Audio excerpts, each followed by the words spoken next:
মাল্টিপ্লেক্সের পাশাপাশি দেশের সিঙ্গেল স্ক্রিনে চলছে সিয়াম বুবলি দিঘি অভিনীত ছবি জঙ্গলি। রোজার ঈদ উপলক্ষে আলোর মুখ দেখা এই সিনেমাটিতে রয়েছে প্রিন্স মাহমুদের লেখা সুর ও সঙ্গীত আয়োজনে তৈরি গান যদি আলো আসতো শিরোনামের যে গানটিতে কণ্ঠ দিয়েছেন হাবিব ওয়াহিদ। দেখব অনলাইনে প্রকাশের পর দর্শক ভালোবাসায় শিখত এই গানটির কিছু অংশ।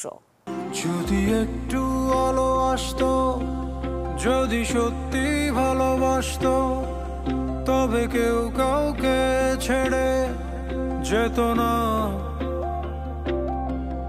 এই হাহাকার মেশানো ভুল, এই ক্লান্তির কালো ফুল চোখের নিচে জায়গা পেত না। ভালো কেউ বাসে না, বুঝছে না হৃদয়। আমার সাথেই বলো